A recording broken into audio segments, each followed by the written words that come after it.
Okay, konbanwa minna, yokoso yokodoyo. Good evening. Welcome to episode 2 of Shrine Talk with Inner Yoko. I'm your host, and today's guest is OffCD's Kalerei. Say hello. Hello. You can call me Cal, by the way.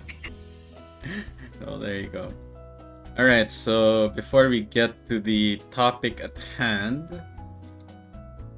would you like to introduce yourself first? Okay.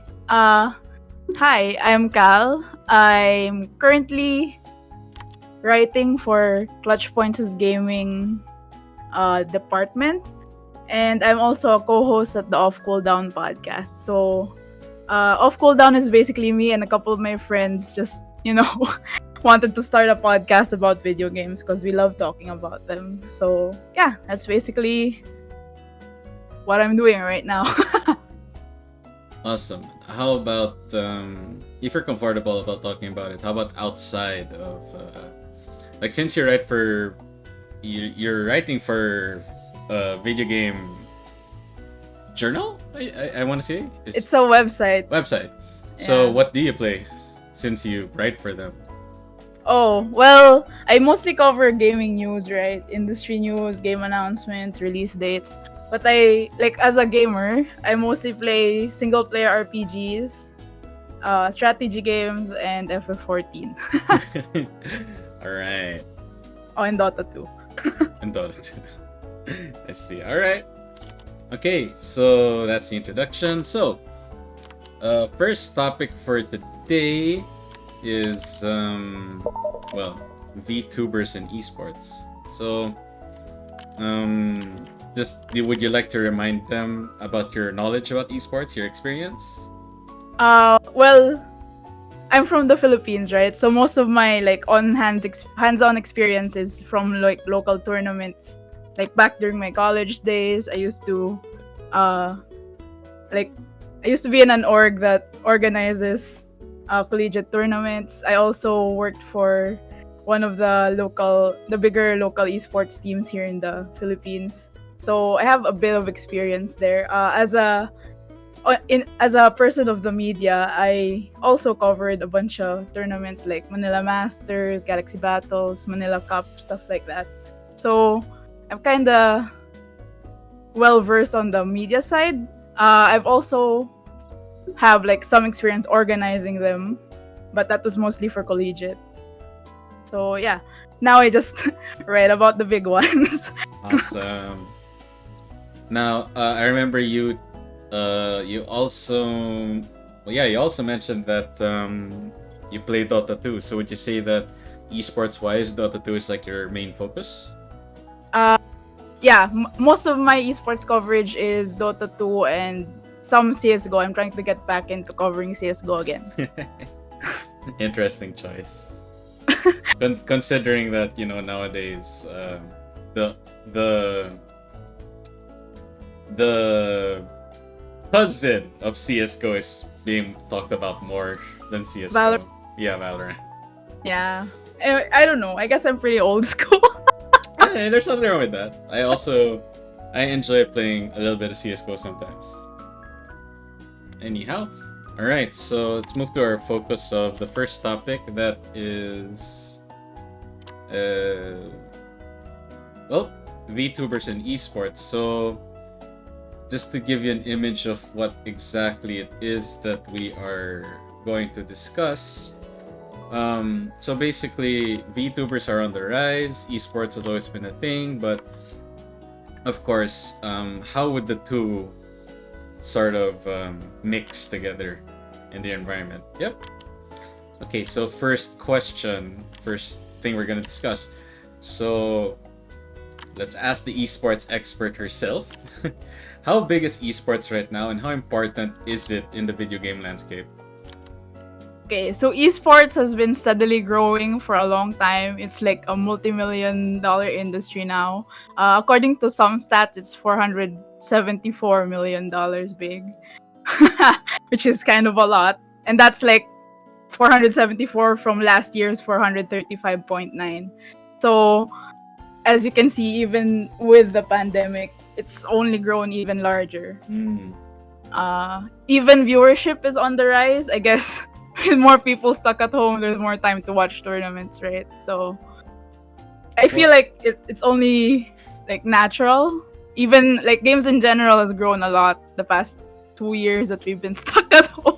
Yeah, you So could also say that it's the only, well, not only, but it's one of the more feasible forms of competition right now that you can actually broadcast. I mean, the Olympics is still on, but it did get delayed. Yeah, because they had to do a lot of setups and regulations, but with esports it's a lot simpler.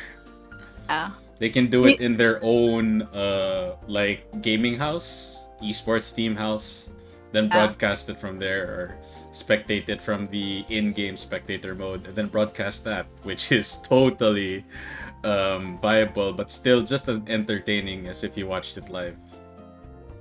Just started this week, right? So that's pretty exciting. Okay, so there you have a picture of how big esports is. Like, even with the pandemic, I wouldn't say it wasn't affected. If anything, any negative effects of the pandemic, they were barely noticeable in esports. If anything, esports probably just took opportunity of it, I feel like the most hurt esports wise would be the tournament organizers, because Oh yeah, definitely. they had to book venues in advance, and then suddenly they had to cancel them. The tickets are already sold for some of last year's events. Yeah, then But they I have to feel like, refund it. yeah, compared to other industries, esports kinda survived it a bit better. Yeah, they got hit by the pandemic less, that's for sure. Yeah. Okay, so question number 2. I want your perspective on this before I share mine. So VTubers are on the rise. What do you think makes them popular? Okay, I personally have to admit that I haven't like gone down the big VTuber rabbit hole just yet. So I feel like seeing some of my friends like really enjoy their content, it's like a next level thing after like streamers, right? Because it's less of being a fan of the person on the camera, but more of like the personality they created. So that's kind of interesting. I feel like it's like a cross between liking an anime character and liking a streamer, like the perfect middle ground of the two of those. And then yeah, it's quite interesting. I feel like they seem a bit genuine, even if they're like not, you don't see the actual person. They have like some sincerity about them, because like I've seen some clips and they seem to be like genuinely having fun, and well, you can't see their actual faces, so it never looks like they're forcing it, something like that. So I guess yeah, that's part of the appeal. That's a very interesting take coming from someone who, as you said, hasn't fallen down the whole VTuber hole. But yes, you have a very good point there. There is something that even I personally cannot pinpoint that's just very appealing about VTubers in general.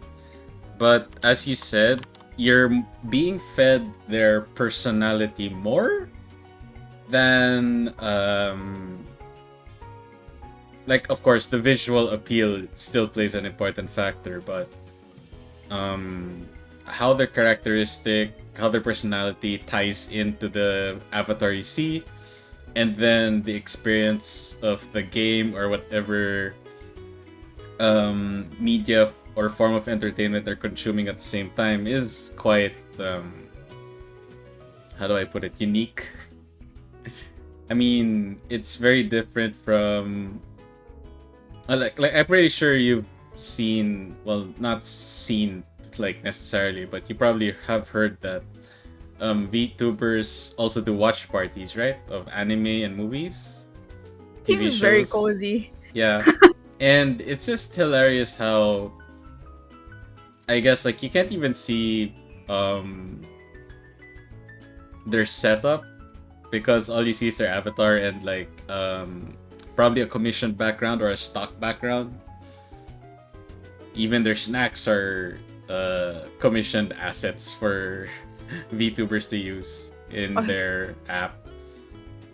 Like, Pecora did a watch along on Twitch. She had a very nice like theater background and like her own brand of Pecora popcorn and Coke, and it's like that's adorable as hell. That is really cute. It's cute. And you can go look at her Twitch channel some other time. Or actually, wait, I think we can take a look at it really quickly. I don't mind. Oh, oops. Hang on. But yeah, like, it's not. I mean, you can say it's kind of the same. Like, isn't it the same as watching, say, who's your favorite? Who's your favorite non-VTuber? Non-VTuber content creator. Really kind of tough. Maybe Zepla. She's quite wholesome. I don't know. She's fun to watch. I also watch Zepla, and I agree with you there. I just find it funny, like, FF14 player. Of course, you'd like. It's kind of hard to not choose an FF14 one because I know. I mean, I wouldn't even be ashamed to like it's biased, but hey, I won't even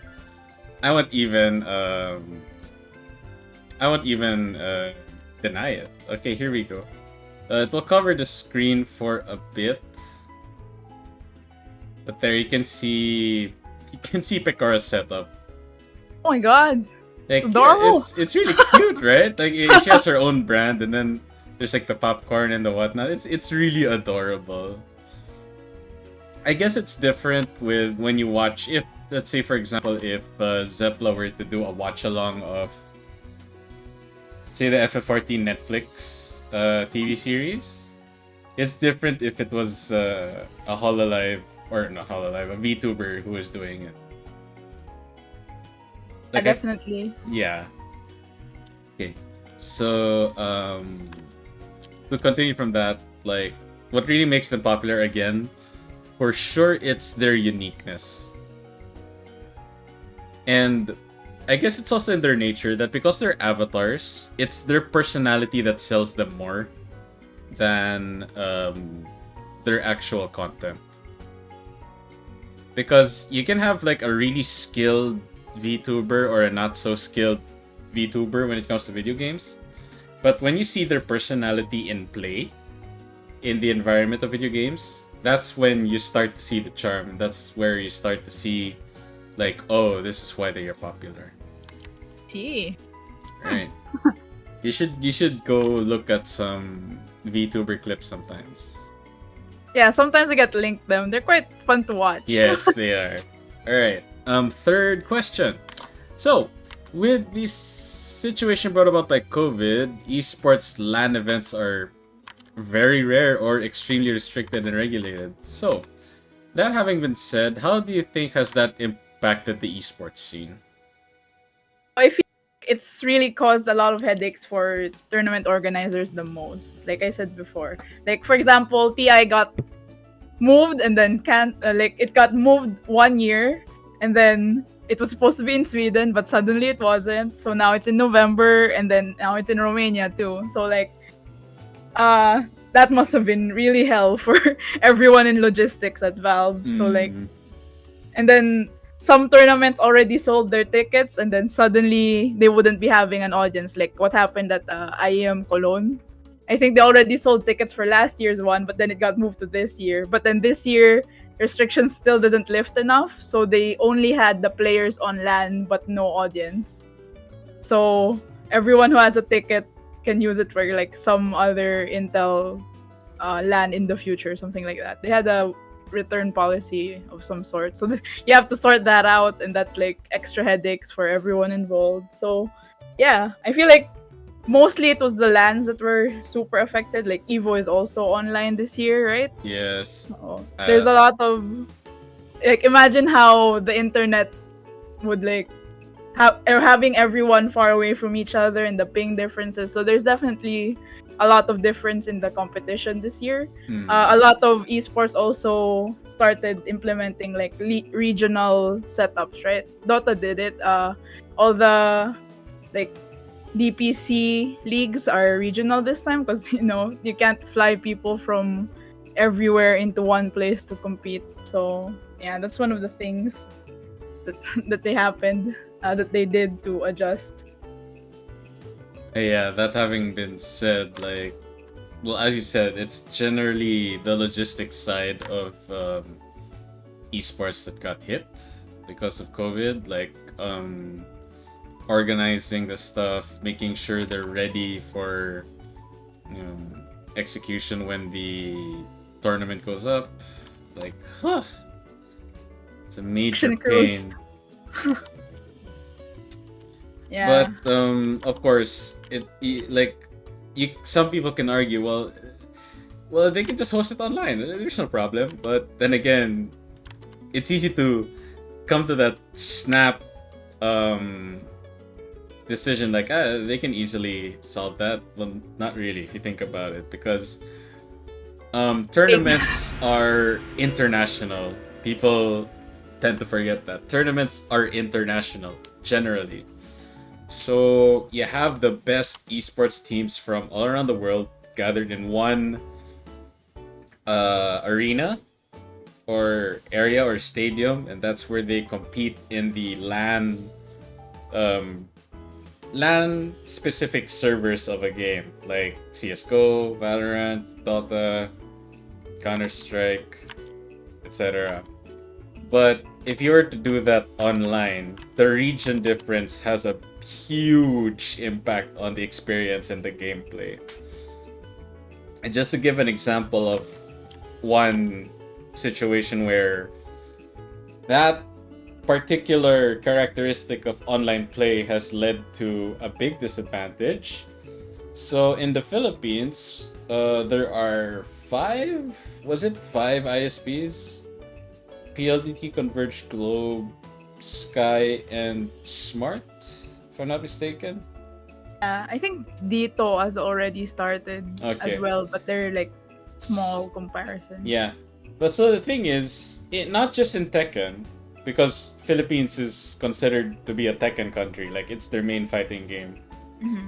But out of the, let's just say four, because Smart is technically PLDT. Yeah. So out of the four ISPs, that's PLDT, Globe, Sky, and Converge, 3 out of 4 are banned. What? Why? Yeah.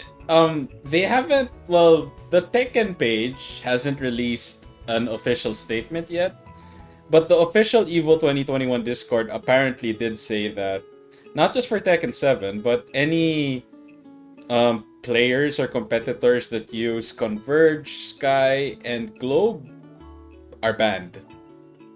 And people are making theories that it's because these ISPs are not exactly 100% friendly with the netcode of many of the games. And I'm just like, that's really sad. And this is why we need the best netcodes in video games right now. Yeah. And it's like, essential. in my opinion, I want to say rollback. Rollback netcode. Like, I did fight someone in Guilty Gear Strive from US West Coast. It felt like a LAN. It actually felt like a LAN. It was smooth. It was silky smooth. Cool. Yeah, I wish they implement it on every game. But yeah, I mean, I don't know why they have it yet. And I don't... it sounds a bit callous, but I don't really care why they have it. I just want them to do it. Yeah. It makes it so accessible for players to train. And I think that's the most important part. Like, you'd want to train with the best players from other regions because their scenes are different.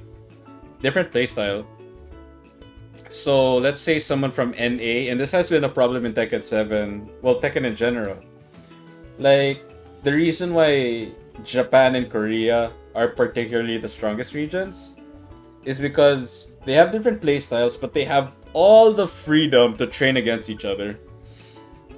even before the online netcode of Tekken 7 was more reliable, because they could just fly to each other and train.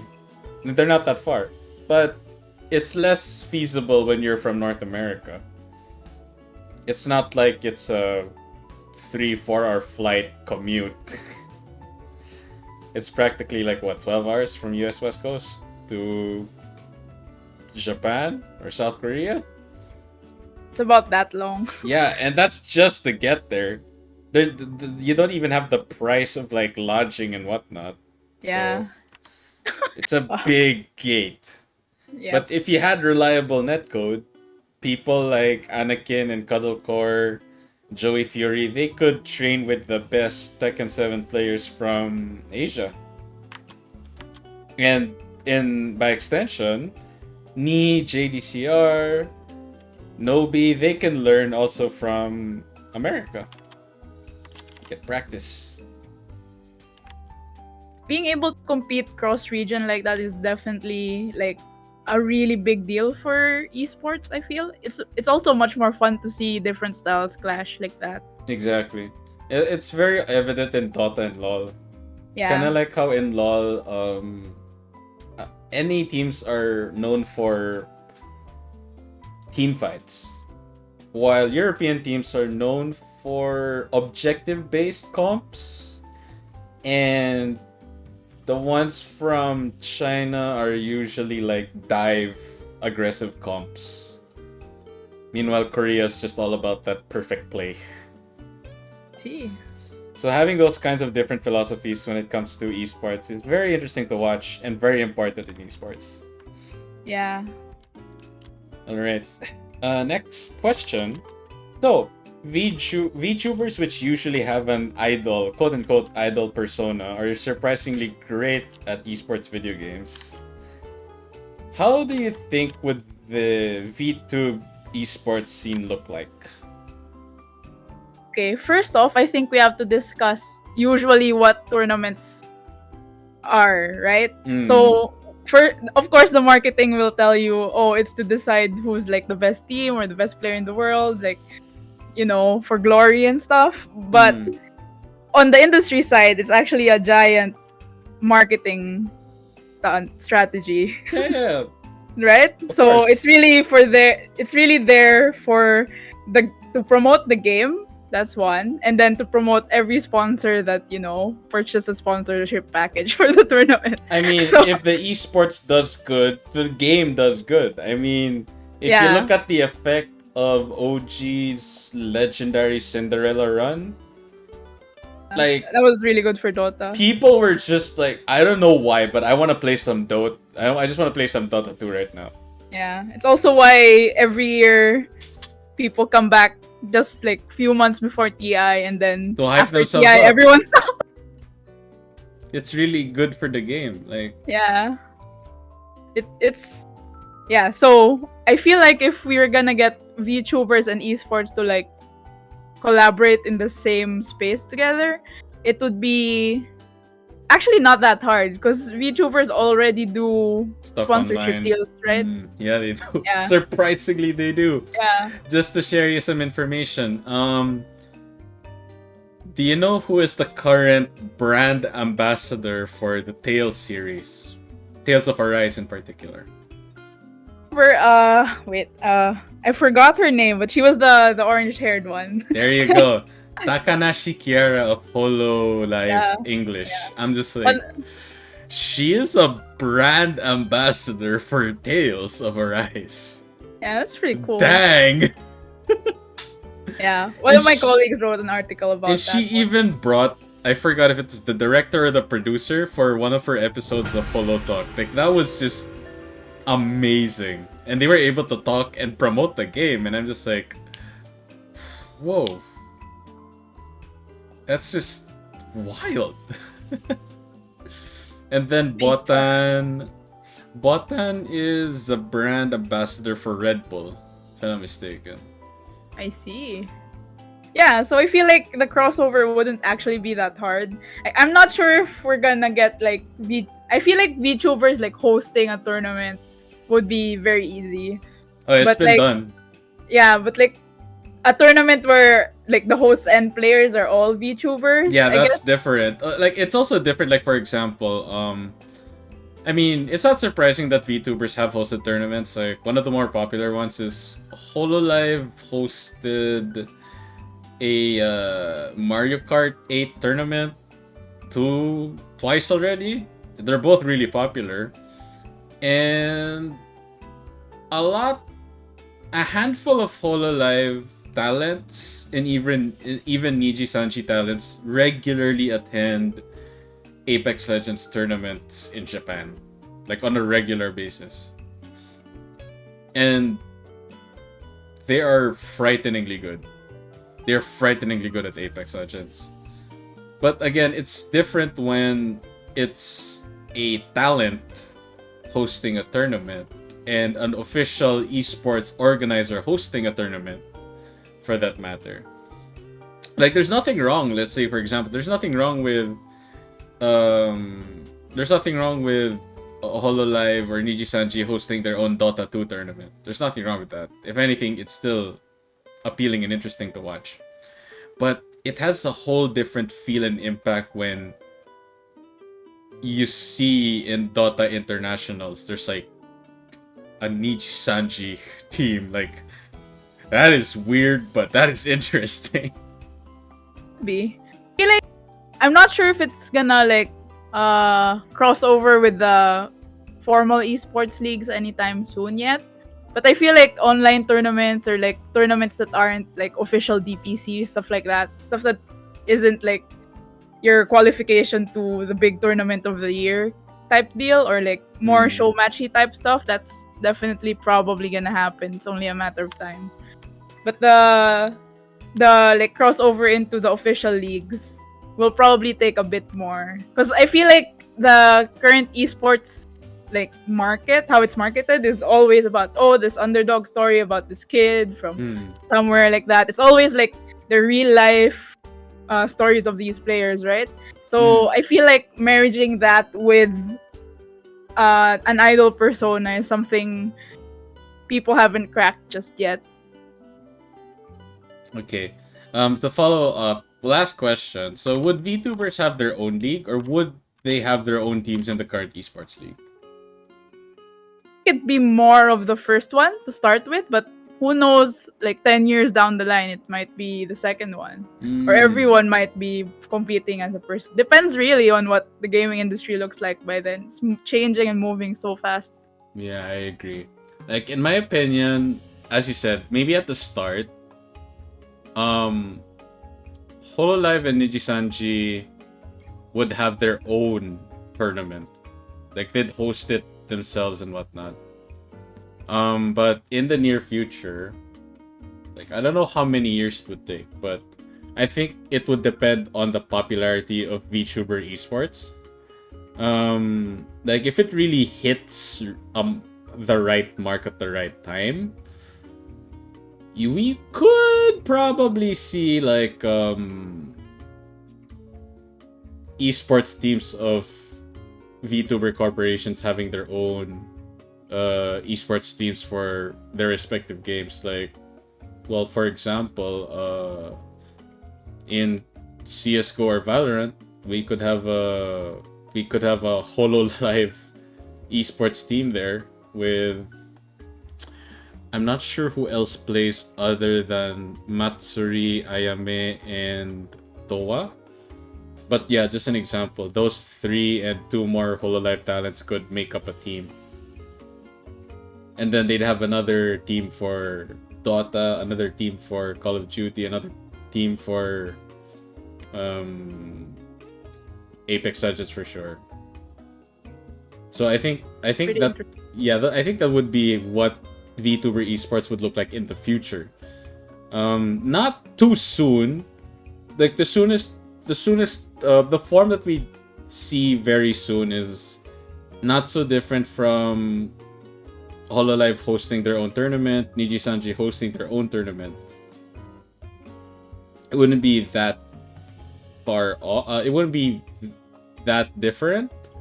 Maybe it would just be better produced, better prize pool, something like that, so that it looks like a legitimate, like, Yeah, just larger scale. larger scale esports tournament that we see. Yeah. But maybe in the future, we'd see VTuber esports teams making their mark in the official esports leagues. I mean, Yeah, anything I is think really so. possible when the esports scene is growing at the rate it is in. Yeah, they might probably have to be like required to register under their like real names, but I don't know. Maybe they can like cross a deal that they'll be registered under their real names and like they'll have to show up in person, but they won't be shown in the broadcast or something like that, and they'll find a way. That's a very interesting. Actually, that's a very interesting thing to consider. Because it's not like we can just see. It's not like we can just see. Uh, uh, OG, like, not live. It's not the same. It's still nice to see their reactions, and even if you can argue that, well, we see the reactions through their avatars, that is a fair argument. But when you're in the scene where everyone else is live on the scene, on the venue, it's kind of incongruent when this one team is a digital avatar that's not on site. It has to be consistent. That's definitely one hurdle that they have to go through. Also, the whole contracts thing, and but they'll find a way. That's like internal stuff. Yeah, I'm pretty sure that esports leagues can even come with a compromise. They don't necessarily have to reveal their real names like on the actual paper, on the actual contract. They'll find a way. It's definitely doable, I feel. Yep. Alright. So quick intermission. If there's anyone among you, Foxtrot, Tomoyokos, if you want to ask either of us a question, please do so. We're just gonna chill for 5 minutes before we move on to our second topic. Okay, so what were your esports plans that got ruined by COVID?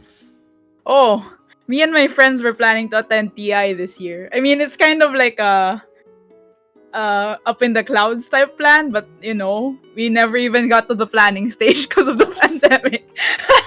That's a bummer. Yeah. Most of what else? A lot of local lands probably were gonna happen that didn't happen. I was also planning to attend the tournament in Singapore, but nope. So I was supposed to attend Rev Major last year, but that didn't happen because of COVID. yeah, man, the pandemic really ruined a lot of travel plans. Yeah, it did. It did ruin a lot.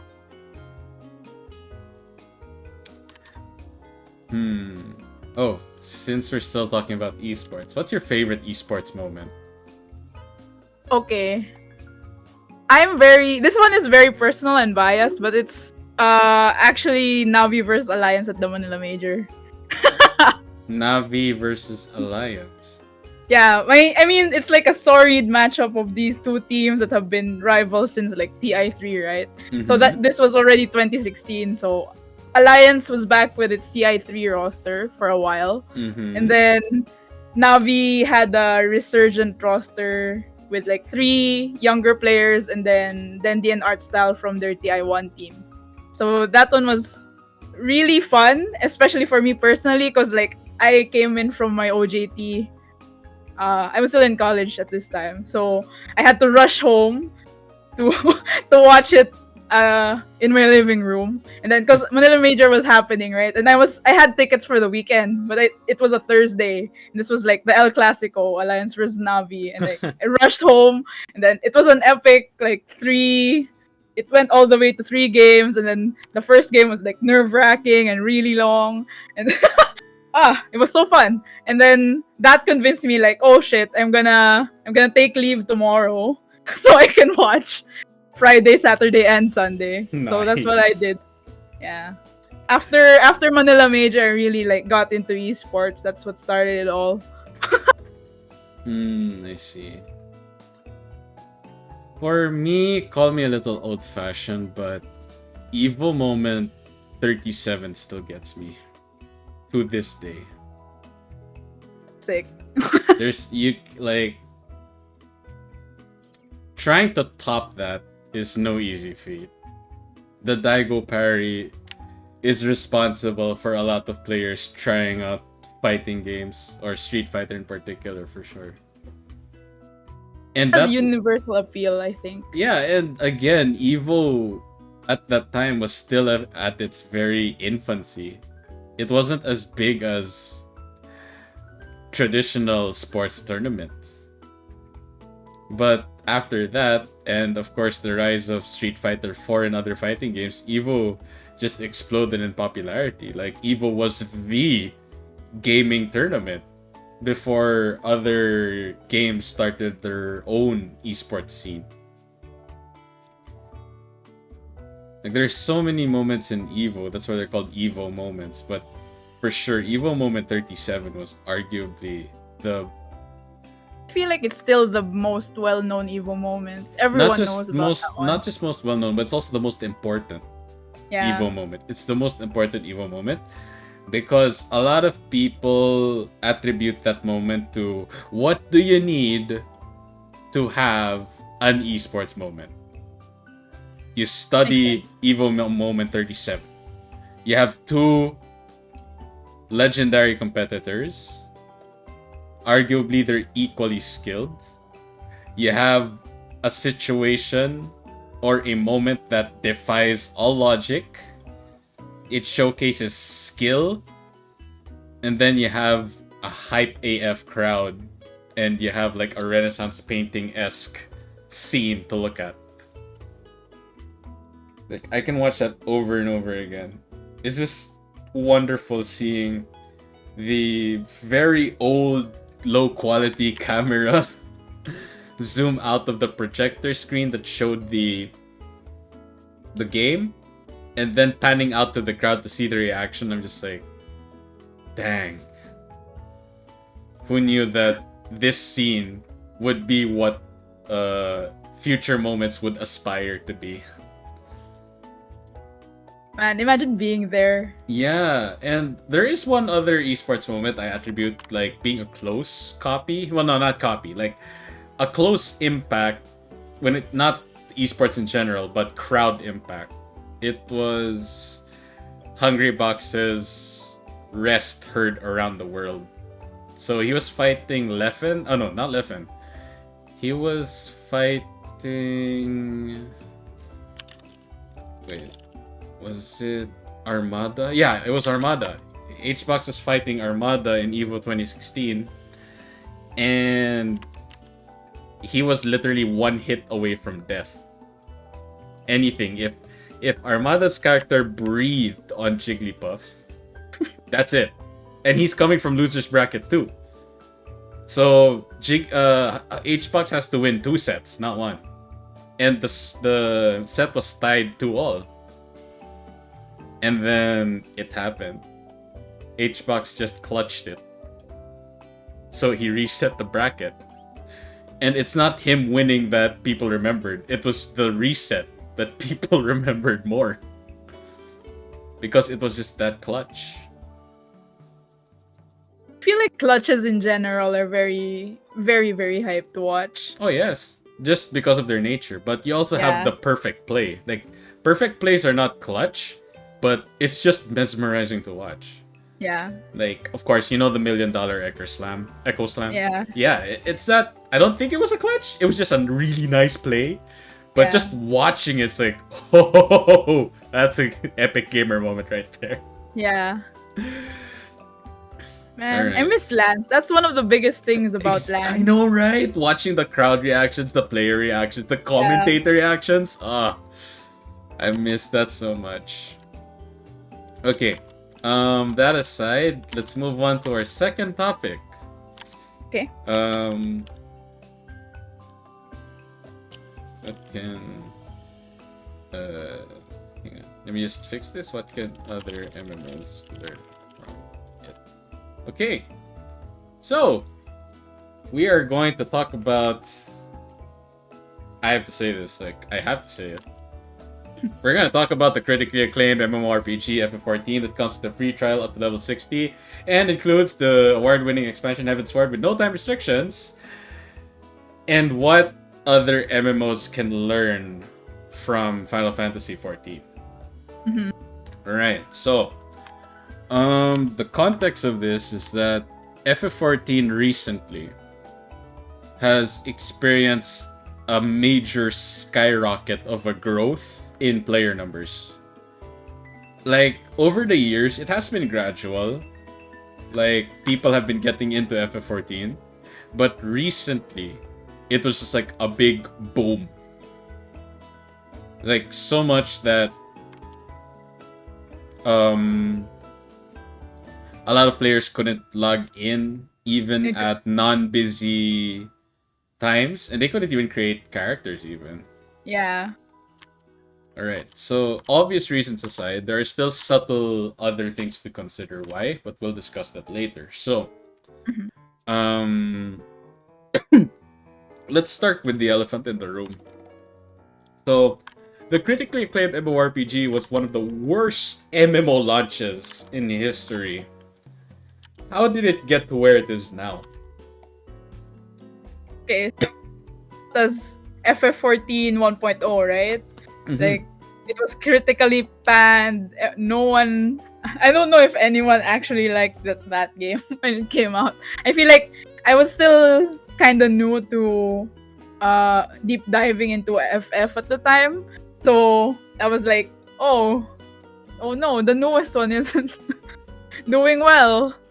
It's like kind of concerning. And then there was this whole debacle about, they focused too much on graphics, it didn't run well, the gameplay was bad, the maps are so convoluted, stuff like that. It wasn't fun to play in general. So then Yoshi P they had to step Yoshi P in, and then he had to bring everything back into order. Everyone had to basically remake the whole game almost from scratch, right?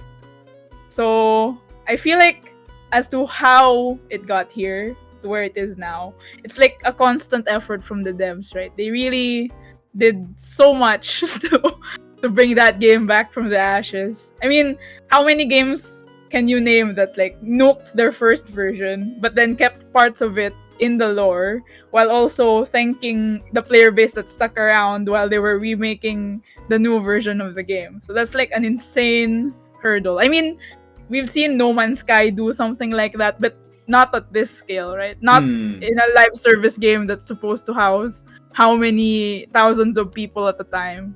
So it's kind of... I feel like it's still unprecedented as to now. Yeah, I agree. And again, the very important factor here was that we have to... I like how you use No Man's Sky as an example, because let's briefly compare the two. So, No Man's Sky was a passion project of an indie company. No Man's Sky may not look like an indie game right now, but it is still made by an indie company. FF14 was made by a multi-million-dollar company, Square Enix.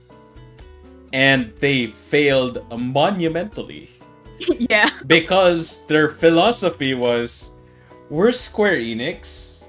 People will buy our games because we're Square Enix. Yeah. That is not a bad argument. But if that is your only saving grace, then you have a big problem. As for No Man's Sky, I would say it wasn't just too ambiguous for the team, but there were also a lot of unfortunate circumstances that a handful of people aren't even aware about. So again, not to completely make excuses for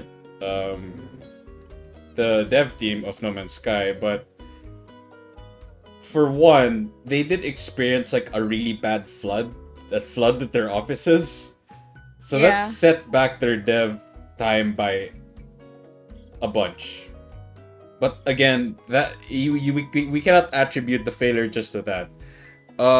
As Nishkirin has been mentioning in the chat, the way they presented their product was suspicious. It's way too much. It was way too much. Like, whenever gaming outlets and journalists asked them about the game, because it was arguably the most anticipated game of its time. And I mean, even I was like, because I'm a space nerd, and I'm just like, whoa, I get to explore space like this and do this? Sign me up. But the problem was, it's still an indie team. And the moment, like, a lot of the, not publishers, but when all of the fame and the expectations came in, because of the director, I want to say director, Sean Murray, because he didn't know how to handle it, he just like, I don't want to disappoint people, so I'm just gonna say something even if it's not 100% true. Like, I cannot blame him, but that was the wrong choice. Definitely the wrong choice. But again, he's not good when it comes to like being interviewed, presenting their game in freaking E3. Like, oh my goodness, I can only imagine what it's like to do that as an indie developer.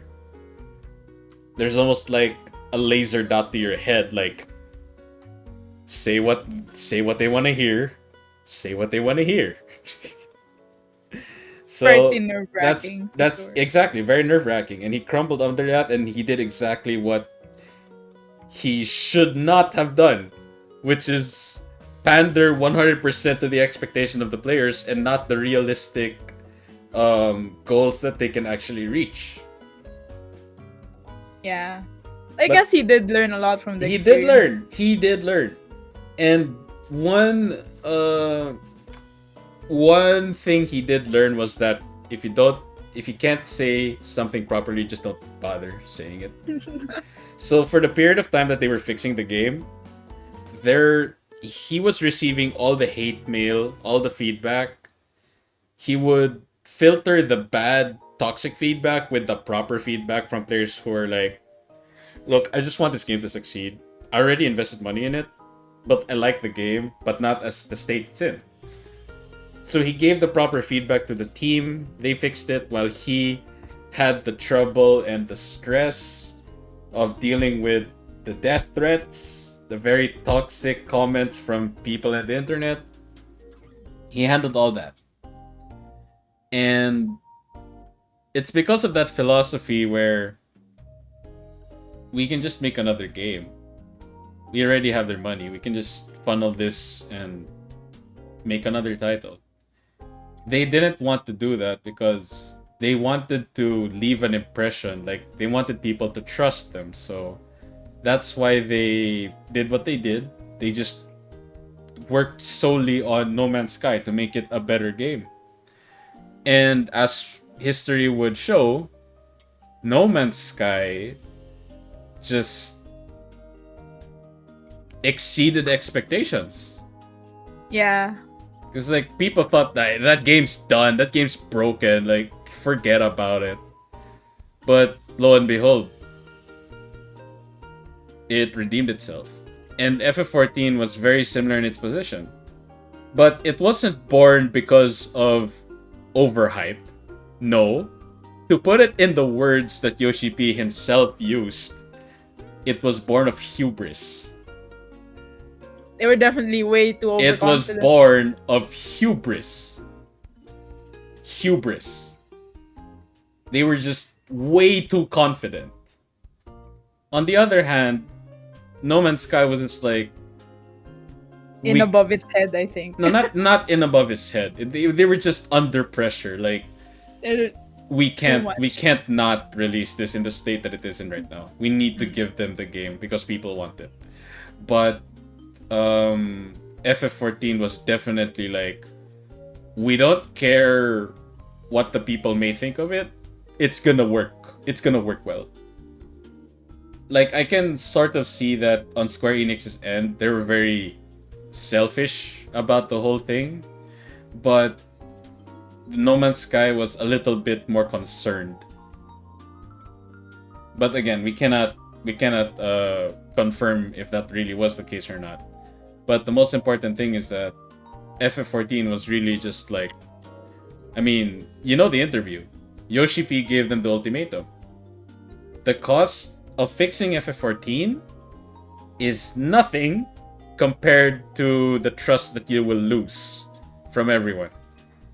I mean, Final Fantasy game, it's their flagship title. Mm-hmm. And at the time that FF14 1.0 came out, it hasn't exactly been smooth sailing for the franchise, right? Because their previous title was 13 was kind of divisive. Yeah, divisive. There People were a weren't- lot of people that loved it. There were a lot of people that hated it. Yeah, Some that's been for going on for a while. Some for stupid reasons, but some for reasonable reasons as well. Yeah. But that aside, again, Square Enix at the time as it is, it wasn't like the shining jewel of JRPGs. So they needed this to succeed. But because they fell face flat down, like, oh boy. Like, yikes, big yikes. So if they don't recover from this, the next time they release the game, players are just like, nah, forget that. You saw what they did with FF14. What's to say they won't do it again? And that's a very fair argument. Yoshi P knew that. That's why he's like, we have to fix this. We have to fix this. We absolutely have to fix this. And he has taken the complete opposite of the opposite philosophy that they had from the start. 1.0's philosophy was, we are a big company. It will sell because we sell good stuff. It's literally the complete opposite now. Even Yoshi P uses that philosophy. The game will only be big if the players think it's big. And he's had that philosophy when he fixes, develops, and maintains the game to the current expansion and onwards. Like, he really cares about the player base. He respects people's feedback. He takes it seriously. I feel like his background has a lot to do with that. Because like he's the only one in the main, he came from the Enix side, right? From Dragon Quest. He's the only one with a lot of experience on actually playing MMOs, right? Because the team behind the original 14 is the same team behind 11, right? So they didn't really play the competition, which is pretty important if you're doing a live service game. Yeah, and of course, like, Yoshi P literally was like, you guys need to play World of Warcraft. They are our biggest competitor. We have to learn from them. Now, that aside, we have the other side of this question. WoW was one of the best MMOs ever made. How did it get to where it is now? Okay, me personally, I've only played WoW for like a month. But what I expansion? did what was it? Legion? A Once. fairly good expansion. A fairly good one. I only played it for a month though, so I Mm. didn't really get past the lobby zones because they were like pretty empty by the time that I got there. It's the onboarding experience of the two MMOs are very different. So I mean that's for another topic, but as a newbie, I feel like 14 was like much easier to get into. And then so I feel like WoW has always was an aspirational game for me as a child, because like I went in from the RTS games, right? My first video game is Warcraft 2, and then I like played a shit ton of Warcraft 3, and then suddenly why are there no more RTS games anymore? Suddenly it's WoW, it's an MMO, and I have to pay monthly, and I'm like, yo, I don't have some money for that. I was in high school. And then it was always like an aspiration. Everyone heard of, oh, they're breaking new records whenever a new expansion comes out. Everyone important is playing WoW. It's getting referenced in like shows that even like reach here to the Philippines, right? Yeah. So it's this huge deal that I always felt like I was kinda not able to really achieve. Like, I know some people that really played a lot of WoW back in the day, and they really loved it. I feel like the raiding experience there is way different because raids are bigger, right? So it's not like 14's raids where there's 8 people all the time. So it's kinda more like bigger scale, something like that. So the sense of community is also different there. There's this whole horde alliance kind of dichotomy, and like 14 where everyone's kind of chummy. Yeah, stuff like that. So I feel like WoW really was the king for a really long time, and it's just, I don't know, lately I've been covering the whole Blizzard thing for Clutch Points, and it's like I'm slightly worried already because all the like I might come off as like hating Blizzard or something because most of my articles have been negative, but there's really no good news that's coming out right now, so I can't really help it. Most like after the sexual harassment lawsuit came out, and then there was this whole expose about what happened with Reforged and why it didn't, Warcraft refunded, you mean? Yeah, that one. And then even before that, there was this whole Blitzchung thing. So it's been like a lot of missteps and really bad calls in Blizzard lately. Yes, I feel like all of that like toxic environment in the workplace has already bled into their games for a long time now. So yeah.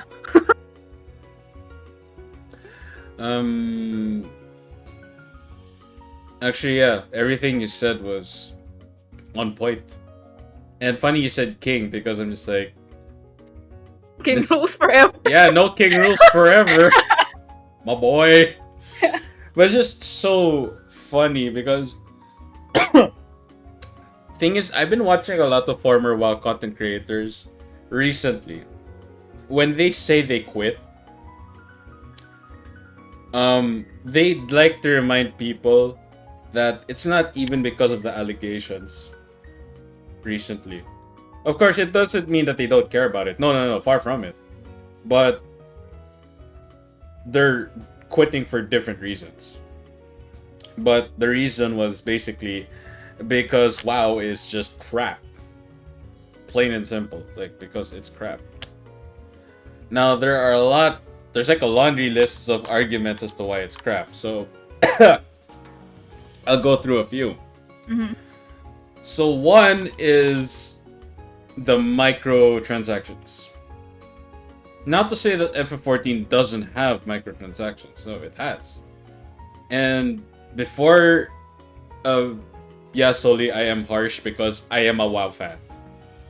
I played WoW since vanilla, all the way up until BFA, and I'm pissed as to the direction it's in right now. But one is the microtransactions. That's like one of the biggest issues. So, you have the expected microtransactions like a level boost, mounts, pets, cosmetics, yada yada yada. But what a lot of people called the final nail in the coffin, like this will kill WoW, was the WoW tokens. So with real money, you can buy a WoW token, and with a WoW token, you can do two things. You can redeem that for a subscription time of 30 days, or you can trade that for gold. And because like legal RMT. Yeah, it's basically legal RMT. Oh my god, the economy must be exactly my point. Super inflated. Like I didn't even get there, and that's exactly my point. So their idea, while it does sound good, like players just need to play WoW so they can farm enough gold to get WoW tokens, and then they can keep playing for free, and then whatever sub money they were supposed to use, they can use it to buy from the store. Which is not a bad idea. Big problem. it's not a one-way trade. It's a two-way trade. You can sell a WoW token, and worse, you can buy a WoW token with real money. So basically, Blizzard becomes the middleman for RMT. It's RMT is what it is. I'm calling it RMT because real money transactions screw up the economy of a game. It's just that simple. A 1,000 gold ingredient for high tier food or pots in WoW, you cannot buy it with 10,000 gold. Your 10,000 gold earning, it can't even buy 1,000 gold's worth of ingredients because of how much it is. It's that insane. I feel like implementing that one way, like being able to earn, like quote unquote, earn your sub by playing in game is kind of neat. Yeah. But the other way around is kind of Exactly. Why? Now, second reason. Now this may sound a little biased. I'm gonna say it out loud, straight up. May sound a little biased, but you said you never left the newbie zone, right? Cal? Yeah. Okay. You dodged the bullet. When I played BFA at the start, I was having hella fun. I stopped a bit because Shadowbringers happened. Then I went back just to give WoW another shot because I'm like, I was in the content route of Shadowbringers. I'm like, I log in once in a while just to help other guildies, but I want to see what WoW has in store. So I log back in, and they introduced this new gearing system. It is the most, pardon the language, it is the most bullshit excuse of a gearing system I have ever seen. Oh my god. So there's this legendary cloak. It's best in slot by default. Like, if you go in a raid group or a mythic dungeon group not wearing it and people see that, they will rightfully chastise you for it. It's understandable. Like, why aren't you using BIS? Here's the problem. Gearing it up, I'd rather do a Realm Reborn MSQ than gear that up. I'd rather do that. Is it like super tedious or is it because it's luck based? It's convoluted. It's tedious. And it's an obvious, like, it's here. This cape exists to gate you and to keep you playing WoW longer than you want to. Oh. Like, why do I have to keep going through this hurdle of BS just so I can make this cloak, like, better stats, better effects? And I'm like, I have to do this weekly thing that costs in-game currency. And to get the in-game currency, I have to do tedious stuff that's boring as hell. And what do I get? A BIS cloak. Something that is forced on me. Mandatory. That doesn't sit right with me. Now, you might say, clearly you've been spoiled by FF14. Yes! I have been spoiled by FF14. Here's the problem. I have played WoW in every expansion. We didn't have this problem before. Why? We had Valor points and Justice points. The equivalent of tomestones in FF14. We had that before and it worked. I just... kills me whenever they do something like this, and it extends to number 3. This you'll find very disturbing, I think, Cal. Okay. The dev team is clearly out of touch with the player base, and they don't know what they're doing. I hear a lot. Because I like got into watching a bunch of old WoW content creators too, because they moved to 14 recently, right? Whenever they compare the two, it's always like the FF14 dev team like goes above and beyond to Mm. explain.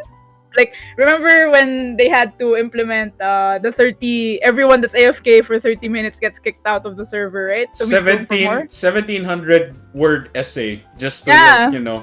properly Like, tell you. Yoshi even explained like the chip crisis and how it's hard to get servers right now, like global economy stuff. He even said, I know the immersive experience of AFKing in Limsa or just chilling. Like, people should be able to experience that, but he apologizes because blah blah blah. I was like, see, this man understands us. The WoW team is the complete opposite.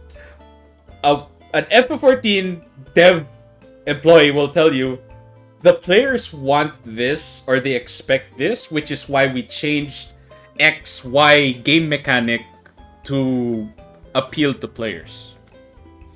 WoW dev team is literally, we think this is fun, go take your opinion and take it elsewhere because we have your money, haha. Enjoy another patch.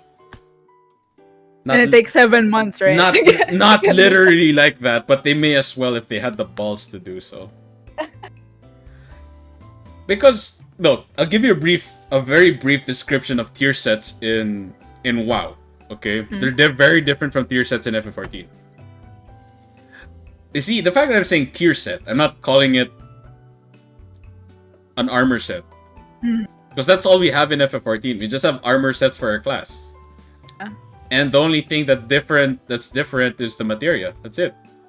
And depending on the class, it can have more than one build. It is possible. Like, for example, Dragoon. You have the tried and true tested 2.5 GCD build. Then you have the fast Dragoon build, which is wild, but hey, it works. If it works, it works. And some people like that. Like Samurai. Slow Sam, fast Sam. But in WoW, tier sets are very unique because they have a clear understanding of your identity as a class and a talent spec. Okay? So brief description. For a rogue, there are 3 DPS specs. Now, a tier set has a specific bonus for, say, Assassination Rogue. So when you have 2 pieces of this tier set, it'll give you like poison damage is increased by 50%. And then when you have a 4 piece of that tier set, your chances of application poisons is increased by 100%. And then when you have the full set, like every attack on a poison target has a chance to deal X amount of nature damage. Like, that is cool because you're like, whoa, this is exactly what Assassin Rogue is all about. And then for, say, Combat Rogue or Outlaw Rogue, they have different stats, different effects. That's what a tier set is. Okay? It has been like that for years. The current head of World of Warcraft's development is a raid designer, a fight designer. Problem is, like, the way they defined what a tier set is, it only begs the question, do you even play the game? That's basically everyone's reaction, or most, if not everyone's reaction, when the newest patch came out, Shards of Domination. They're calling it tier sets, and then I'm like, I take a brief look at it. This is not what a tier set is. You know what I call Shards of Domination, if anything? Bruh. You just got the materia system from FF14. That's it. Also, it just changes stats. It just some stats. That's it. Oh. That's it. Here's the problem. It's convoluted to get. You have to farm in-game currency. And it just changes stats. All that BS. And it's not even an actual tier set, although they think it's a tier set, and that's what they call a tier set. And I'm just like, clearly you don't play the game. Like, it's written all over it. You don't play the game. Meanwhile, you play FF14 and you see Yoshi P and the dev team discuss stuff. You're like, clearly they play the game. I mean, they even explain it internally, right? That's why Yes. Ultimate was delayed Yeah, because they do. their QA team still had to tweak it, stuff like that. Exactly. So I'm like, how can you have someone make the decisions for WoW when they don't even play the game? I'd like people to argue or defend themselves. Hey, they play the game. I'd like to see signs of it, please. God, it just kills me whenever I see signs like this, and I'm just like, wow, what happened to you? You used to be much better and much bigger than this. I wonder if part of it was complacency. No, They were- not complacency. Not complacency. No. It's not resting on their laurels. If they were resting on their laurels, everything would just be stagnant but not bad. Okay, so It's like in a actively worse bad. state than it ever was. Like, there was a recent report. The sub count of WoW is back to its worst expansion value. Warlords of Draenor was, in terms of subscription numbers, it was the worst. They're back to that number now. Oh, Like, okay. oh my goodness. It hurts me. Even as a warrior of flight, it hurts me. So again, how did WoW get to where it is now? It's quite simple. They became FF14 1.0. They think Like that a regression. a regression because they are Blizzard, because they're big. They know WoW is big. That means that it will always be big. Wrong. You are dead wrong. Like, people were like, is this the WoW killer? Is this the WoW killer? Is that the WoW killer? Joke's on them. Blizzard was the WoW killer all along. It's a very nice way to put it, I think. It's a nice way to put it. Not to rob other MMOs of their success. No, absolutely not.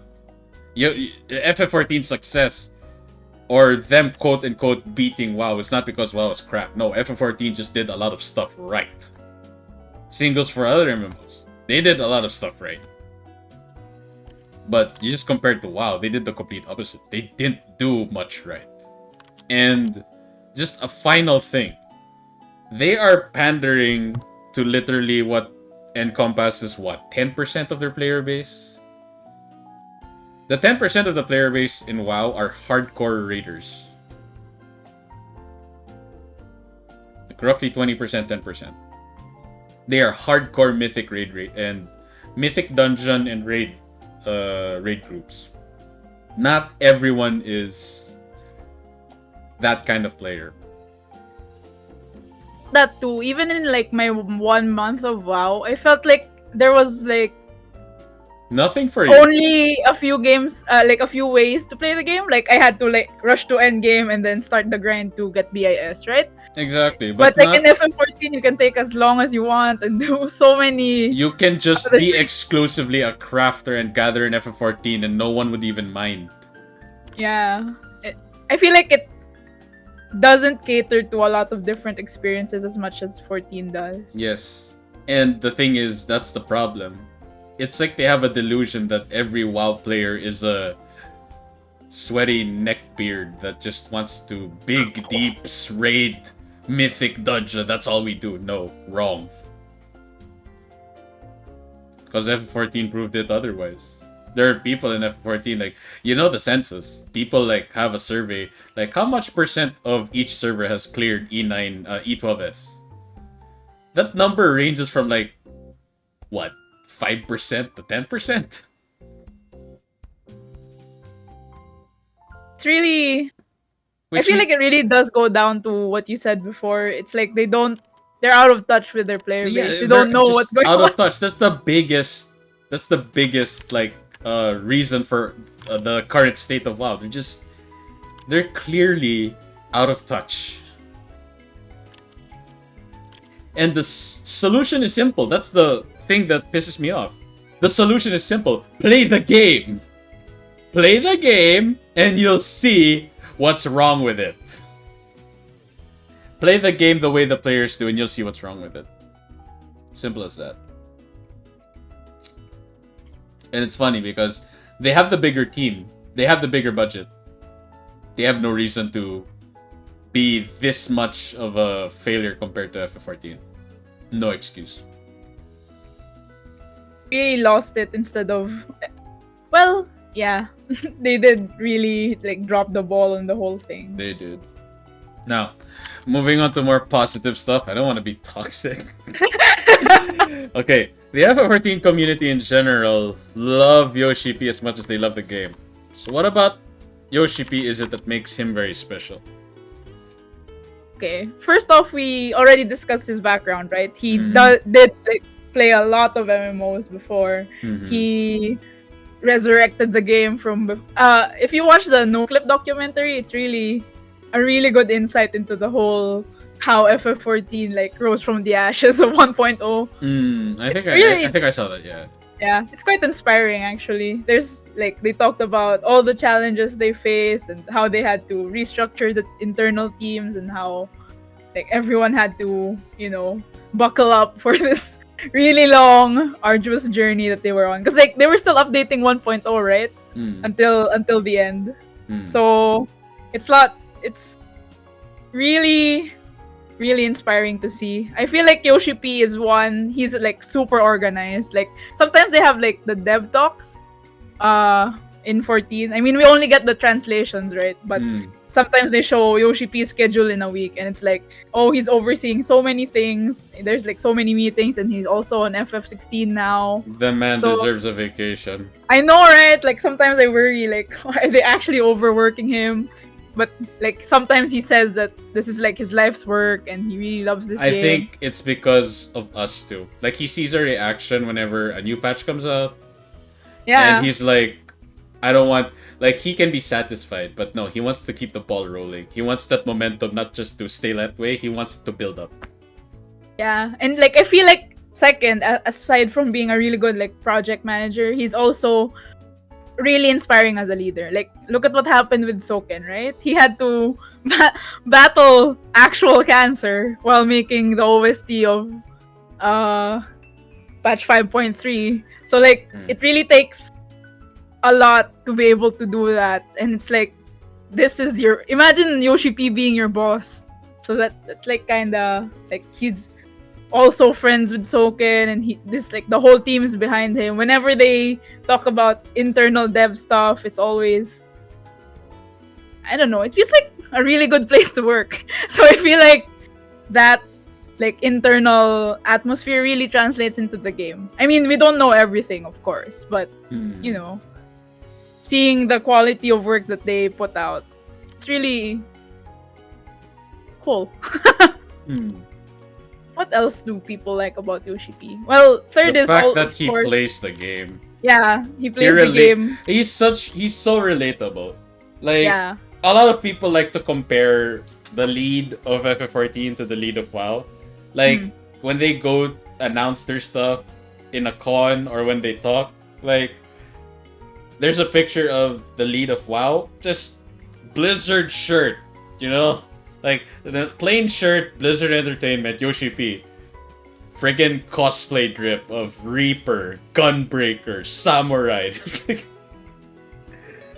be fair, he is quite. He's so relatable. And there's Yeah. a clip recently. There's a clip recently that has resurfaced. During the Shadowbringers cosplay contest, someone was cosplaying as Yotsuyu. A really well done cosplay, I might add. And sorry, I want to mute the background music for a bit because this is important. Everyone who has played Stormblood knows why people say "step on me" whenever they see Yotsuyu. To our surprise, Yoshi P in English said "step on me, please" to the cosplayer. And I'm just like, this man understands us. This man gets us. Yeah. Like, straight up. See, that is another reason why people love Yoshi P. He's so relatable. Like, you feel a connection with him whenever he talks, whenever he presents something Yeah. about the game. Like, you can see the... Again, you can relate with him. He knows what it's like to be a player of FF14, a player of MMOs. and just a gamer in general. Remember, one of the best responses he ever gave to a player that said, "What if I have done everything I can for the patch? What if I really have exhausted all content?" Instead of saying, "Why not try helping others, blah blah blah," Yoshi P straight up said, "You can go play other games if you want. You can take a break from F14. We'll welcome you back with new content in the next patch that hopefully you like." Everyone's That reaction was just like, "Whoa, whoa, whoa, whoa, whoa, whoa, wait up. Shut a moment. Wait. You're okay with us spending money elsewhere and not in your game?" I feel like FF14 in general is just very confident about itself. Like it doesn't have to drag us along super big grinds just to keep us sub. Mm. Yeah, because like it's really comfortable with players like, okay, just come in for the expansion, play for like a couple of months until you finish, then see you in the next 2 years. That's fine if you want to do that. Like, honestly, I would say that it's not just that FF14 is confident in itself. I think FF14 really knows its player base. Yeah, They it know also that respects our time. as much as they want people to only play FF14 so that all the money they have goes to FF14, they know it's not realistic. They know that people who play FF14 play other games. So they don't want them to feel forced or exhausted playing FF14, which is why FF14 is what it is now. It It's can definitely pander to understandable. anyone. It can pander to a casual player, an RPer, a PvPer to some extent, a raider, a crafter, a gatherer. One of my favorite WoW content creators, Krendor. There's one I knew about one piece of content for him that I'm sure he'd have fun with, and I was so happy when he said, "I'm having so much fun with it." Would you like to take a guess? Which is it? I'm not sure. Ocean fishing. Oh, really? Because Wow. he has a segment in his YouTube channel called Fishing with Krendor where him and a guest will fish in game while they talk about something. It's very Usually, cozy. wow, yeah, very cozy.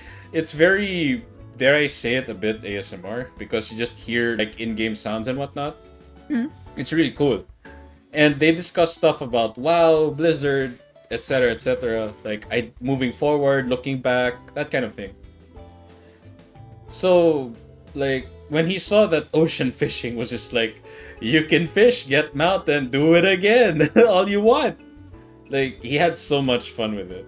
And I like how he was very frank when he said, "I know people love the story, love the music, but I'm not that kind of person. Like I'm not the type who would say top story moments or top music in FF14. No, I'd be making like top 10 trees in World of Warcraft." So I'm like, is he gonna make top 10 trees in FF14? I'd be interested in seeing that, not gonna lie. It has some pretty interesting trees. Exactly, exactly. Very- Like The North Round says hi. top 10 top 10 mobs in FF14, I'm pretty sure that would be right up his alley. But yeah, like again, this whole the fact that it's been pandering to many players, many kinds of players, it just says a lot why Yoshi P is special because I mean, I attribute him like it's kind of bold of me to say this, but I'm gonna say it anyway. I attribute him to Satoru Iwata It's because big claim. Satoru Iwata's has done a lot as president of Nintendo, and two things he has done that people remember him for the most. One was during the poor sales of the Wii U, and this was a time where their sales were already bad as it is. Instead of doing a Blizzard thing, yeah, I'm gonna say it. Instead of doing a Blizzard thing where he laid off employees, and funny thing is, Blizzard even reported one of their biggest revenues ever, and they still laid off employees. And then they gave their CEO a big bone. Yeah. Satoru Iwata did the complete opposite. He took a 50% pay cut just to keep everyone employed. Yeah. And his reason was morale is already down as it is. I don't want it to get any worse. Very admirable, isn't it? Number two, this made me tear up the first time I heard it, like after he passed away. During an E3, I'm not sure if it was E3, but it was a game conference. It was his first address as president of Nintendo. So in his very understandable English, he said, "On my business card, I am a corporate president. In my head, I am a game developer. But in my heart, I am a gamer." The moment I heard that, I'm just like, Nintendo is lucky to have this man behind their banner. Yeah. Like that statement alone, and the fact that you can see that statement in the games that Nintendo did release under Satoru Iwata's time, I'm just like, this man gets us. This man gets us. Different, right? You really can tell when the devs actually play games, right? Instead of Mhm. just being big suits Yep. that like cater to the stockholders. All right. I don't want to stay in a sappy topic, but moving on. So, would the philosophy of FF14 development work in every MMO now and in the future? I feel like we can't really say that it will work one-to-one like that. It's not really a neat, like we can't draw that conclusion because, well, one, we don't really know how it works internally. Yeah, I mean, it's just like it's like a scientific formula, so to speak. Yeah, it's definitely not a conclusion we can like just outright say. But I feel like a lot of other devs can really learn from how 14 does it. One of the most admirable things about FF14 as a game, I feel, is how the patch cycle is like clockwork, right? Yeah, we it already is. know what month things come out. I mean, it's kind of different because of the pandemic. Well, not just that, but we're not getting. people have properly described it. WoW's development style is toys in a toy box.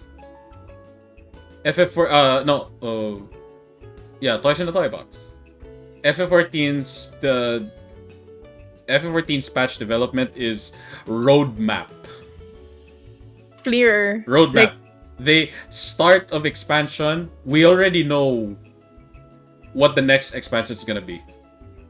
Yeah, and we already know like what Like, months things are gonna come out. 90% of what's done is set in stone. The 10% is just player feedback and changes that we will make.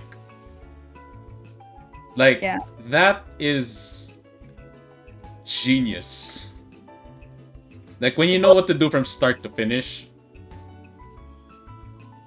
like, that just says like a lot of confidence and a lot of consistency in my opinion.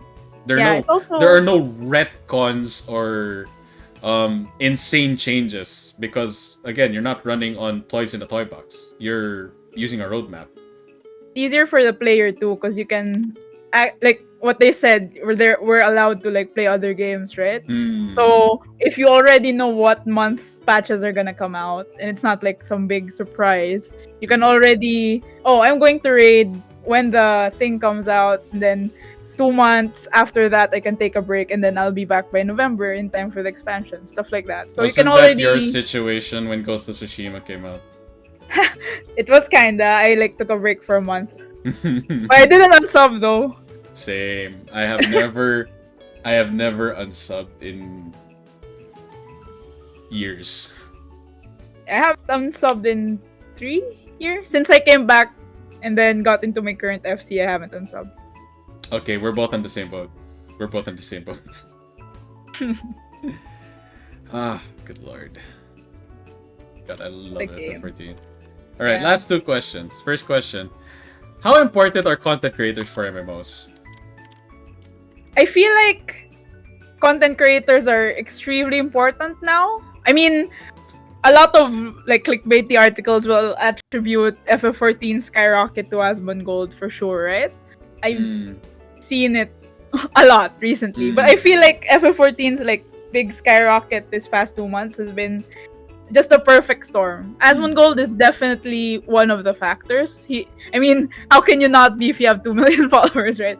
It's a lot of people. And of course, because he is the biggest streamer in WoW, a lot of people like saw his 14 content, and of course, other creators will follow some suit, right? They'll also Yeah. try out 14, which will lead their fan bases to 14. So content creators definitely play a big factor. I mean, it's not the only thing because FF14 has been on a really big upturn for a long time now. I mean, since Shadowbringers, it's been going up and up and up. So yeah, it was really just the perfect storm. But I feel like content creators really set like how a community is seen in the outside. Like non FF14 players will see like our general like who are the FF14 creators that I followed before Asmon moved in. I mean, I followed Zepla. I also watch a bit of Work to Game. Then of course MTQ because of her guides. So in Drac. general, yeah, and Drac, they're all kind of generally fun and wholesome, stuff like that. I've never really seen a lot of toxicity come out of the content creators. So they kind of set like the outward face of the FF14 player base. So like non-players will see, oh, isn't FF14 pretty wholesome because like that's their general how to call it's the general impression of people that don't play. So content creators kind of are the face of the player base. Well, that is an interesting way to look at it. That's correct, but I'd also like to add, MMORPGs, the way you promote it is not the same as how you'd promote other games. It's very different. The nature of MMORPGs is very, I want to call it niche, actually. Like, it's harder to get someone to play an MMO and even harder to keep them in. Especially subscription ones. Especially subscription based. Yeah. Which is why in particular for WoW and FF14, content creators are really, really important. Because they are the go-to, no BS way to find out the state of the game, if it's good, if it's bad, what's great, what sucks, what to expect. Because you're getting it from a player's perspective, not from a marketing perspective. That's true. So I mean, they do also do that for other games, but I feel like content creators for MMOs, it's more of a lifestyle thing than just a game that you pick up and play, right? Not just that. MMO also, it's very different from other genres because other genres set in stone know what kind of player you are. Yeah. Stealth games, you're a very patient and stealthy player. FPS games, you're a very fast-paced, action-based player. RPG, JRPG, you're a very smart puzzle solver, tactical player. The list goes on. But MMO, it's literally like a web. A spider web of what kind of player are you? Yeah, you have to be Are you a socializing player? Are you an RP player? Are you a PvE kind of player? Are you a PvP player? An explorer? A crafter? A gatherer? It's not set in stone in MMO. Like there are some people like I don't know. I had this one friend in Ragnarok Online. He was a pure forger blacksmith. Wow. He did not farm at all for enemies. Like all he really did was like, oh, you got the mats? Okay, I'll craft what you need. Like that's all he ever did. He basically had like a good capital just for selling cheap stuff overpriced. And when I call cheap stuff, I mean mob drops. Like, you know that merchants have that overpriced skill, right? They can sell anything to an NPC at a higher price. Yeah. So he basically got easy to farm, efficient stuff to sell. Like the amount of zenny per hour of farming this item is a lot more profitable than farming another item. So he just did that, got a good investment, and started his own like business within a guild, and it just dominoed from there, so to speak. Great. Like Wow. people would give them the mats so he doesn't have to spend money or time to get the mats. He'd craft what they need, sell them at a price. Like again, it's a business. So even like that kind of player, you have that kind of player who wants to have their own business. And there are players like you, Cal, interior designers, housing architects. You just enjoy making like really nicely designed exterior, interior for properties. Like I commissioned you twice already. Thank you. See, you cannot do that in other games. Like there would be a genre specific for that. Like for example, Sims, for example. Yeah. But that's not an MMO. And That's it's not not an the MMO. same. And again, my point is that the genre of other genres set in stone tell you straight up. This is for this kind of player, nothing else.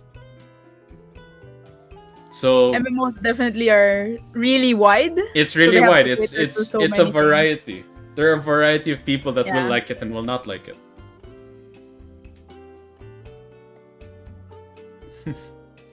All right. Last question. Fairly important one. So, what does the future look like for the critically acclaimed MMO FF14? Well, we're getting Endwalker in November, right? So that's pretty Yes. exciting. It'll be they already marketed it as like the end of the Arc. current storyline, right? Mm. So I'm expecting we're probably gonna lose a few Scions before it's over. I know we feel- already got like a mini tease / spoiler from Thancred's VA. Yeah. Like he was just looking at the script. It's like, I think I'll have one less job. I'm like, Thancred, wait, what? Why are you scaring us like this? But to be fair, Yoshi spoilers, P. To but be fair, Yoshi P. did tell us. yeah, We will be saying he did explicitly say we will be saying goodbye to a lot of them. I'm like, okay. pain. Pain. But it's the good kind of pain. I mean, Shadowbringers was a lot of pain, but the It good was, kind. yeah. What else? I expect that we'll get. I'm really excited about the island. What they call that Animal Crossing Animal meeting. Crossing. I was gonna Yeah. say Animal Crossing. Yeah, what's it called? I forgot. The where everyone gets their own instance island. and Island we get to farm. Sanctuary. Yeah, there you go, Island Sanctuary. Because like that's never been in the game before. Mm. I hope that it also includes a house so that people that don't have houses yet can experience the joy of housing. I mean, I really love our player curated neighborhoods, right? Because you can walk around and visit other people and it's like a whole neighborhood zone. But I feel like everyone kind of really wants to experience housing for themselves. So I guess that's gonna be the like neater solution to that. So just give everyone one house and then the neighborhood's like your extra house. Could you imagine? Could you imagine if in like Animal Crossing you can invite NPCs to stay in the island? Oh my god! Yes, please. now I want it. Oh my god! You want it? Give me Hian in my island. People are just saying this is just Animal Crossing, right? And I'm just like, no, it will only be Animal Crossing if we can invite NPCs to stay on it. Oh, I want that. I want that now. Oh Same. no. I can't wait to be part farmer, but also sometimes kill God. Oh my god. I can imagine like I can imagine Imeric stands inviting him over to the island and saying, "How have you been, Warrior Flight?" Oh, you know, just the usual: killing dragons, killing God. What? What? What you've been up to? What have you been up to, Imeric? Just being a minor plot device. Oh, Sad. what else? FF14 is really on a big up. Oh, I'm really excited to see what will like because they already said that the next expansion will end like as the when we get the base version, right? 6.0. Yeah. So 6.1 is gonna start building up The next transition. what's next. So I'm kind of excited to see that. I hope we see more of Heidelin because it's like when we see the world map, there's a bunch of places that are still cloudy, right? So I feel like one day we're gonna be able to see that whole place. Same. And because they already confirmed shards, like they did in Shadowbringers, because we went to a different shard. There's still like a bunch of shards we haven't been to, so that's The ones that haven't been pretty destroyed exciting. yet. Yeah, that's pretty exciting. What else? I can't wait to meet new characters Same. and new classes. Maybe please give us another physical range because there's only 3 of us right now. Everyone else has 4. So if we're following the pattern so far, you should be next immediately. right? Because there's only 3, and it's kind of weird. I feel like the balance of the physical range. I mean, this is for a different episode, but the balance of physical range is kind of off right now. But I mean, say like this, we're a talking board about main. we're talking about class cycle. Yeah, the class So, cycle. Shadowbringers added tank and range. Next one will add healer and melee, which means that the next one should add caster and range. That makes sense because we only have 3 casters, right? Red mage, summoner, and black mage right now, and then only 3 physical range. So it would be perfect if we had 4 casters and 4 physical range. Yeah. And then they can work from there because now you'd have 4 tanks, 4 ranged, 4 casters, and 4 healers. Yeah. I feel like next expansion's classes will be pretty interesting. I really want a crossbow hunter type physical ranged. Me, I'm just excited for everything FF14. Like, I don't know how to properly word it. Like, it's just hearing anything new about FF14 already fills me with so much excitement. But Story, dungeons, everything. In particular, the soundtrack. So please, can I have the soundtrack already? Oh my god. Even the one from the trailer is already insane. I know. I want Endwalker theme, even if it's just a single, a pre-release single. I'll buy it.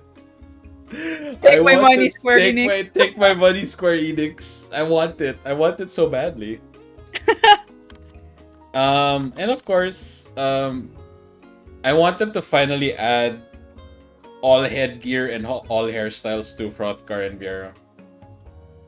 What I really want is for them to just unlock all hairstyles for everyone. There's a bunch of hairstyles I really want. Yeah, like the one that you saw in the male Viera. Even I'm like, darn, that looks good. Yeah. Please, Square, give us more. Because like they already said we weren't getting any new races, right? So more customization options will like just even that out. For me though, like I can't wait to see what the female Hrothgar would look like. Or that'd be amazing. Or Hrothgar. Hrothgar. I see. It would be very interesting to see. I can't wait. I'm actually really surprised they're even releasing Bunny Boys this expansion because they didn't announce it beforehand, right? Yeah, and they did promise that female Hrothgars will be following suit as well. Maybe definitely not the same time as Bunny Boys, but maybe in the same expansion. They didn't specify it. Yeah. Pretty hype. There's so many things that are like really exciting to look forward to. Yeah. The new raids, the new ARs. Yes. It's not a collab this time. Not just that. As an FF10 fan, the moment I saw Anima, I'm like, Anima as a trial fight. Yeah, I'm super hyped. I also really love the look of Tabner because it looks very FF10. The colors and the... It looks like it literally looks like Mihen High Road. Yeah, I'm super hyped because like there hasn't been any game that looks like tropical fantasy Yep. since FF10, and that was like 20 years ago. Come on, JRPGs. Not just that, but like FF10 has some of the most memorable tracks ever. True. Oh my And god.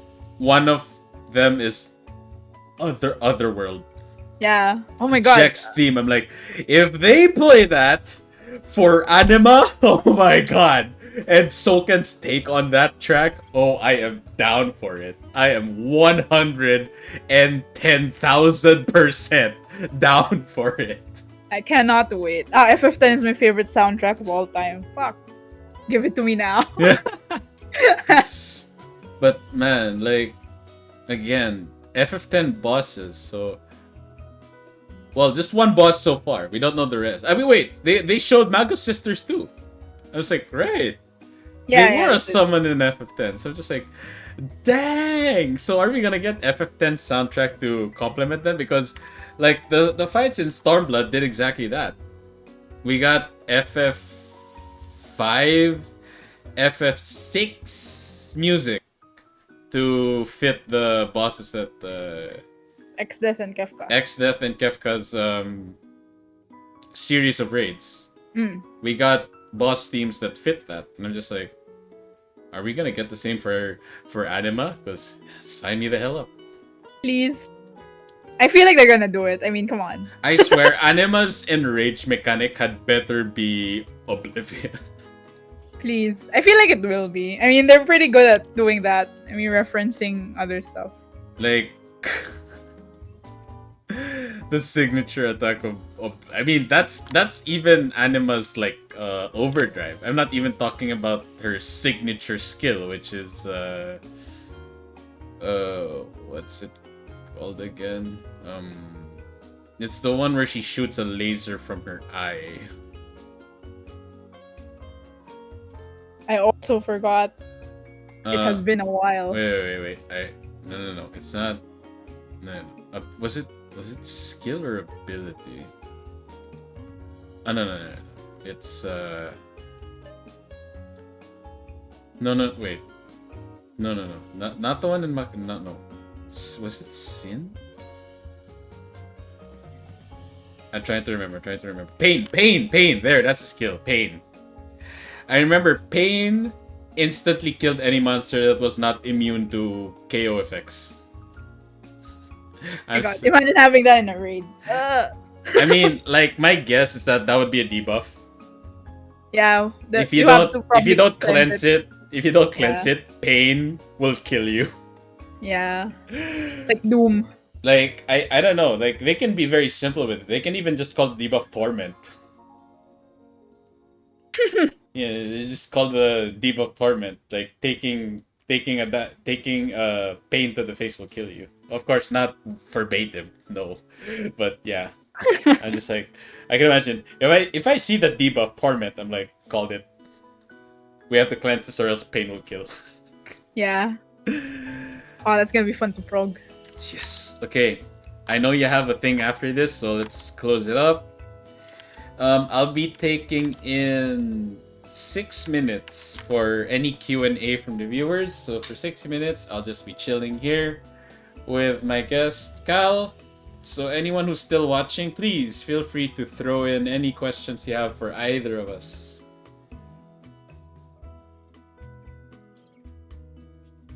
Oh wait, actually, right, I forgot to tell everyone else that we're guildmates in FF14. Yeah. We're in the same guild. In Tonberry. The most crowded server in Elemental. Of Thornberry though. Yep. I don't know. I feel like it's a melting pot of cultures. In a way. You get to play with people from Japan and Australia, New Zealand, all over Southeast Asia. It's pretty fun. Yeah, and we even did that. We even made Hoshino Coffee in game, right? Oh yeah. One day I'll get there in real life.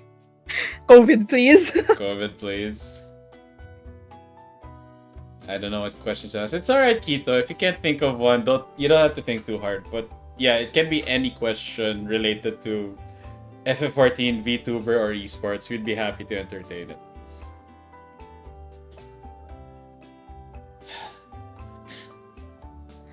Man, whenever I think Q&A, I just remember that disastrous Q&A clip of Blizzard. BlizzCon that has Oh my been god. surfacing. I'm like, My the god. sad part was that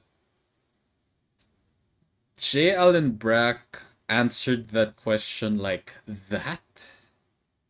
Yeah, man. I can't. Imagine, like, especially since the person that asked like clearly cares about the game, right? I mean, She, even if they didn't, she the fact that they spent money to go to BlizzCon. Now, yeah. as someone who has been to BlizzCon, a BlizzCon ticket is not cheap. Mm. Okay, um, just to give you an idea, an actual ticket, not the virtual ticket price. The actual BlizzCon ticket that I had to spend was $200, and that's not including my plane fare, my accommodations, which, um, to be fair, outside of the BlizzCon itself, I just stayed at my uncle's house. But when BlizzCon started, I had to stay in a nice hotel near Anaheim Convention Center. So yeah, $200 for a BlizzCon ticket. But that's like you gain access to everything. Not cheap. So if this woman is willing to spend $100 for a ticket, she obviously cares about the brand and the game. She asks a very reasonable question. And then you just mansplain with the most cringy response ever. Yeah, man. I mean, And in what? it's sad too because I'm just like, sorry Blizzard fans out there. You will find this offensive, but those that aren't toxic, you will agree with me on this. The fact that even the fans booed at her question, Yeah, I'm man. just like, Hello. it was a fair question though. In hindsight, it's a very fair question. It is. And they gave an unreasonable response. Like, they think it's funny. I'm just like, but it's a reasonable question. It was a serious question. Yeah, I feel like the crowd, hearing the crowd boo after she asked it was like even worse than the response of the devs. Because I feel like the dev response was like that also because the crowd was like already, consenting to that train of thought. And see, I'm just like, this is why Asmongold said that he liked the FF14 community more than WoW. They're less toxic. Kito, the theme right now is VTuber, esports, and FF14. So feel free to ask anything related to them. Okay, one more minute, then I have to close this because I have a stream after, and Kalerei has something to do after as well.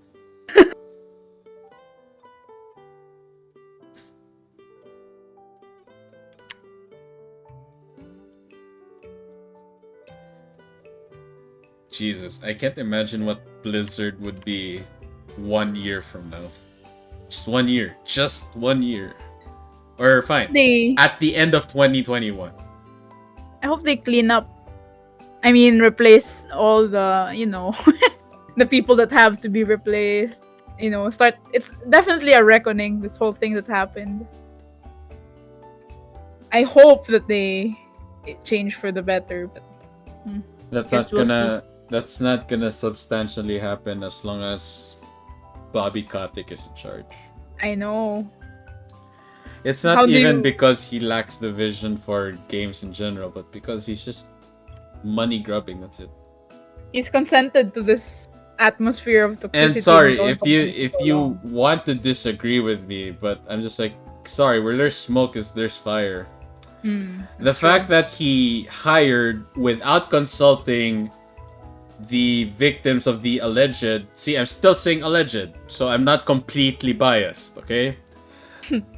Even the victims of the alleged lawsuits, the alleged cases in the lawsuit, without consulting them, he hired a law firm which is infamous for being a union busting law firm.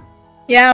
I'm just like, Hello? is this the decision a person who is pro union or pro employee would make? It sure as Yeah. hell doesn't. And that came out, the news of that came out after he made his like own statement that they're like committed to change, stuff like that. I'm like, Yeah, what? bull crap. Bull crap, that's what it is. Bull Hello? crap. And again, the timing is just hilarious of J. Allen Brack's departure. When was it made? A few hours before they had to make their annual earnings Investor report. call. Yeah. Investor call. I'm just like, you're using him as a scapegoat. And worse, you worded it in the worst way. Yeah, you did not say he's fired or he was let go because of the allegations or failure of leadership. No. You said to pursue other opportunities. Wow! How much do you have to flaunt yourself that he didn't leave because of the allegations or because he failed as a leader? No. We're Blizzard. We're Activision Blizzard. We're not that kind of company. We're a successful company. He's just looking for opportunities elsewhere. Yeah, genius wording there, buddy. I mean, you can see their like original PR response to the whole thing, right? It's like, if you compare to at least when the allegations came out and the lawsuit on Ubisoft got filed, they like immediately apologized, and then they said, oh, we're gonna try to, it's still marketing speak that they're gonna try to, implement changes within the company, stuff like that. But at least they said that instead of like what Blizzard said, which was basically, oh, the Department of California, Department of Fair Employment and Housing is like saying they didn't tell us about this investigation thoroughly. Are you talking about Fran Townsend? Yeah, they like, hello? She's one of the people that has to go as well. I have worked here. In my period of working here, I have not experienced any of these false allegations contained in the lawsuit. Woman, you're in a position of power. People know your background, and you've been working there for 4 months. Yeah, it's That's insane. like the equivalent of a WoW player spending 2 weeks in FF14 and calling it crap after he skipped and asked where the hills and then calls it a crap game. No, your argument is invalid. Sorry, but no. I just like how a lot of people are memeing on Quinn. Even the newcomers, they're still memeing on him. He asked for it though. Yeah.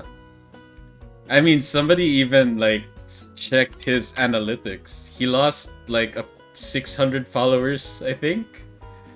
After he said that, not immediately, but it was a gradual. Like it started with 390 and then 100 something, and then the last batch was like, yeah, screw it. I mean, I understand not liking a game, but he really shouldn't have said all the other stuff if he wanted it to like just, not stir drama. Yeah, and I'm just like, just as Kogon said, you're making it difficult for people to defend you. And I like how Kogon included the screenshot of his own Twitch mod. You're giving an argument after you skip and basically didn't give it a fair try, and you expect people to actually like it. I'm like, oof! Big oof right there. The fact that Twitch mod, your Twitch moderator, which you handpicked,